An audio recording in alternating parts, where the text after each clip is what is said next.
મીઠી મધુરી વાત ભાગ આવ્યા 80 અને તારીખ છે 10/3/2026. વચનામું ચાલે છે મધ્યનું 35. તેમાં આગળ વાત હવે આવે છે. સ્વરૂપાનંદ સ્વામીને મહારાજ વાર્તા કરી ત્યારે શાંતિ થઈ લીલા ચરિત્રોની. આત્માને ઘણા દેખતા હતા તો શાંતિ ન થતી. અને વળી પરોક્ષ જે શ્રી કૃષ્ણ રામચંદ્રાદિક ભગવાનના અવતાર તેમના જે ચરિત્ર તે જ્યાં જ્યાં કહ્યા હોય તેને પણ સાંભળવા અને ગાવવા. અને ચાર વાનાની દ્રઢતા થાય તેને અર્થે અમે શ્રીમદ ભાગવત આદિક 8 ગ્રંથનું અતિશય પ્રતિપાદન કર્યું છે. માટે એ ગ્રંથને સાંભળવા ને ભણવા ને ચાર વાનાની જ વાર્તા કરવી અને વળી ભગવાનની મૂર્તિની ઉપાસના ને ભગવાનના ચરિત્ર ને ભગવાનનું નામ સ્મરણ એ 3 વાના વિના કેવળ ધર્મે કરીને કલ્યાણ થવું તે તો તુંબડા બાંધીને સમુદ્ર તરવો તેવું કઠણ છે. અને ભગવાનની મૂર્તિનો આશ્રય હોય ને ભગવાનના ચરિત્રને ગાતો સાંભળતો હોય ને ભગવાનનું નામ સ્મરણ કરતો હોય ને જો તેમાં ધર્મ ન હોય તો તે માથે પ્રાણો લઈને સમુદ્રને તરવાને ઈચ્છે એવો જાણવો ને તેને ચંડાળ જેવો જાણવો. માટે એ ચાર વાનાએ કરીને જે જીવનું કલ્યાણ જરૂર થાય છે, પણ એ વિના બીજું કોઈ એવું સાધન નથી જેને કરીને કલ્યાણ થાય. બોલો. જો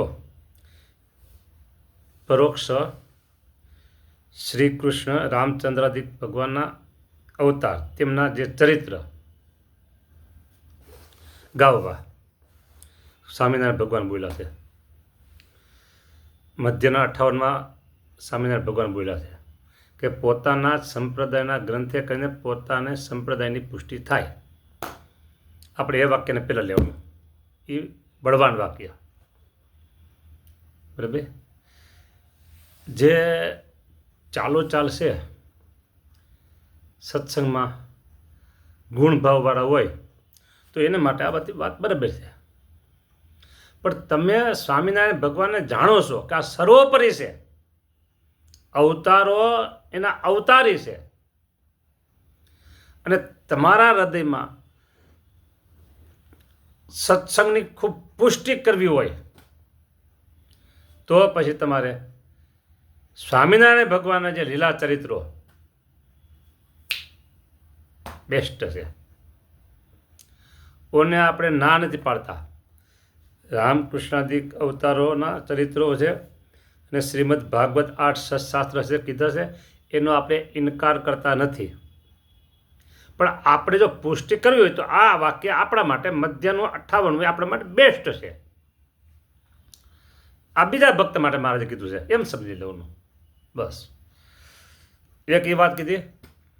પછી નામ સ્મરણ, ઉપાસના અને ચરિત્ર, હા એકદમ કલ્યાણનો ઇઝી વે.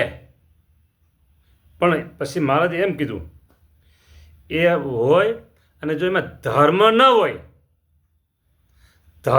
હોય બરાબર, તો તુંબડા બાંધીને સમુદ્રને તરે ને એવો ડાયો છે. ના, થોડીક ભૂલ થઈ ગઈ બોલ્યો. ભગવાનની ઉપાસના અને ભગવાનના ચરિત્ર અને ભગવાનનું નામ સ્મરણ એ 3 વાના વિના કેવળ ધર્મે કરીને કલ્યાણ માગે. કેવળ ઓલા નથી, કેવળ ધર્મથી જ કલ્યાણ લેશે તો એ તુંબડા બાંધીને સમુદ્રને તરે એવો ડાયો. અત્યારે જેકેટ પહેરતા તળાવમાં નાવા પડતા હોય લોકો, ત્યારે સમુદ્રમાં નાવા પડતા જેકેટ પહેરે બુડે નહીં, ત્યારે જેકેટ ત્યારે તુંબડા, તો એવો ડાયો છે. તુંબડા બાંધીને કે જેકેટ પહેરીને સમુદ્રના સામે કિનારે જવાય ખરું? કયો? હવે એ કીધું તો પછી ખાલી ધર્મ, આ 3 વાના નથી, કેવળ ધર્મ. બરાબર. તો તુંબડા બાંધો કીધું, અને પછી એમ કીધું ધર્મ નથી, અને કેવળ ઓલા તૈન છે, ધર્મ નથી, બરાબર. તો એને એમ કીધું ચંડાળ જેવો જાણવો, અને માથે પથરા લઈને સમુદ્રના તરે એવો જાણવો. બે કીધા, બરાબર. માથે પાણો લઈ સમુદ્રના તરે એવો ડાયો એવો કીધો, પછી ચંડાળ જેવો જાણવો, બરાબર. જુઓ, એટલે આ ચારે વાના રાખવાના. ફરીને 4 વાના નામ દીધું. ભગવાનની ઉપાસના, એ તો ઉપાસના તો સુપરફાસ્ટ જોઈએ જ, એમાં બિલકુલ ન ચાલે. પછી બીજી વાત આવી ભગવાનના ચરિત્ર, ભક્ત ચિંતામણી છે, હરિલીલામૃત છે, બેસ્ટ, બરાબર. પછી ત્રીજી વાત આવી ભગવાનનું નામ સ્મરણ, નામ સ્મરણ થઈને. અને ચોથું કીધું પોતપોતાના ધર્મમાં રહેવું, શિક્ષાપતિના ધર્મ બધે બતાવ્યા છે આપણા, એમાં રહેવું. જો, બરાબર. આ 4 કરીને જીવનું કલ્યાણ ઈજી છે. એટલે વાત પૂરી થઈ. પછી મારે કે અને મુક્તાનંદ સ્વામી આદિ સાધુના જે કાવ્ય કીર્તન ને તે ગાવવા અને સાંભળવા. મુક્તાનંદ સ્વામી આદિક સાધુના, પછી ગોપાળાનંદ સ્વામીના હોય તો ભલે, નિષ્કુળાનંદ સ્વામીના હોય તો ભલે, બ્રહ્માનંદ સ્વામીના હોય તો ભલે, કાવ્ય કીર્તનો, બરાબર, એ ગાવવા અને સાંભળવા. લ્યો હજી આવે છે, સાંભળો. તથા ભગવાનના અવતાર ચરિત્રયુક્ત એવા કાવ્ય કીર્તન બીજા કવિના હોય તો તેને પણ ગાવવા અને સાંભળવા, બીજા કવિના હોય તોય. લ્યો,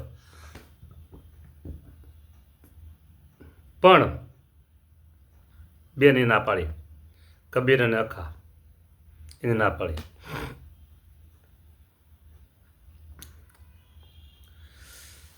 જે કાવ્ય કીર્તન હોય તથા એ જેવા જેના હોય, એના જેવા પછી બીજાના હોય તો નહીં સાંભળવાના.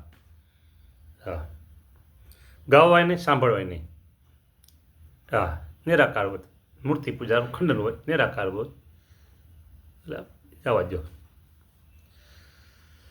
પછી મહારાજ કહે છે અને તમારે સર્વેને મારે વિશે વિશ્વાસ છે. મહારાજ બોલે છે, સ્વામિનારાયણ ભગવાન બોલે છે, મારે વિશે વિશ્વાસ છે ને હું તમને જેવી તેવી અવળી વાતે ચડાવી દઉં તો જેમ સર્વેને કૂવામાં નાખીને ઉપરથી પાણાની શીલા ઢાંકે ત્યારે તેને નીકળવાની આશા જ રહી નહીં, તેમ તમે પણ મારા વચનને વિશ્વાસે કરીને અવળે માર્ગે ચડી જાઓ તો એમાં મારું શું સારું થાય. એટલે મહારાજ જે વાત કરે છે એ બેસ્ટ વાત છે, રાઈટ ટ્રેક ઉપર ચાલે છે મહારાજ. હા, તો મારું શું સારું થાય, બરાબર. માટે આ વાર્તા તમારા કલ્યાણની છે, તે મેં તમને કહેતે કરીને કહી છે, તે સારું તમે સર્વે હવે આવી જ રીતે સમજીને દ્રઢપણે વર્તજો, કાંઈ ફેરફાર કરતા નહીં. હા, એમ કહીને શ્રીજી મહારાજ બોલ્યા છે, જો તમે સર્વે અમે વાર્તા કરી એવી રીતે વર્તવાનો નિશ્ચય કર્યો હોય તો એક આવી ને મારે પગે અડીને સમખાવો ને એવી પ્રતિજ્ઞા કરો છે, અમારે દ્રઢપણે એમ જ વર્તવું છે. બસ. પછી સર્વે પરમહંસ તથા સત્સંગી રાજી થકા ઉઠી શ્રીજી મહારાજના ચરણ કમળનો સ્પર્શ કરીને નમસ્કાર કરીને પાછા બેઠા. પછી સર્વે બાઈઓને પણ એવી રીતે કહ્યું, ત્યારે બાઈઓએ પણ છેટે રહીને આ મર્યાદા તો સ્વામિનારાયણ ભગવાનની જો, આ બિલકુલ ફરક ન પડવા દે. બીજા વચનમાં આવે છે 25માં કે રાજબાઈએ પ્રશ્ન પૂછાયો એમ કીધું, પૂછો એમ નથી કીધું. હા, દૂર હતા મહિલાઓની સભામાં, પછી કોઈ પુરુષ દ્વારા પૂછાયો, મહારાજને આવું કહ્યું ને આવો પ્રશ્ન છે, બરાબર. અહીંયા શું કીધું, બરાબર, બાઈઓએ પણ છેટે ઊભા રહીને એમ વર્તવાનો નિશ્ચય કરીને સમ ખાધા. હા, મહારાજ અમે એમ જ વર્તશો, બીજો ફેર નહીં પડે કે. પછી શ્રીજી મહારાજ પ્રસન્ન થકા પોતાને ઉતારે પધાર્યા. ઇતિ વચનામૃતમ ગઢડા મધ્યનું 35મું થયું. બોલો. આવી સરસ મજાની મીઠી મધુરી વાતો છે હો. સ્વામિનારાયણ ભગવાનના મુખ કમળમાંથી નીકળેલી નિશ્રુત વાતો, એટલે દુનિયામાં ક્યાંય ના મળે, દુનિયામાં ક્યાંય ના મળે. હા, કલ્યાણ માટે ભગવાને કેવો આપણને રસ્તો બતાવ્યો. બોલો, ભગવાન આપણા કલ્યાણ કરવા માટે જ અક્ષરધામમાંથી અહીં પધાર્યા. અક્ષરધામનું સુખ મૂકી અને ભગવાન આપણા માટે જ અહીં પધાર્યા. તો આપણે ભગવાનના ખાસ આ 4 વાતો યાદ રાખવાની, ખાસ 4 વાતો યાદ રાખવાની. ભગવાનની ઉપાસના 1, ભગવાનના ચરિત્ર ગાવવા અને સાંભળવા 2, અને 3, ભગવાનનું નામ સ્મરણ કરવું, સામનારાયણ. અને 4, પોતપોતાના ધર્મમાં રહેવું. ધર્મ એટલે શિક્ષાપત્રની આજ્ઞાઓ આપણે બધાને કરી છે ભગવાને, એ પ્રમાણે રહેવાનું. તો આપણું કલ્યાણ આપણા હાથમાં છે. તો આપણું કલ્યાણ આપણા હાથમાં તો આવી ગયું. બોલો, આવી વાતો છે. સારું, બધા રાજી રહેજો. જય સ્વામિનારાયણ.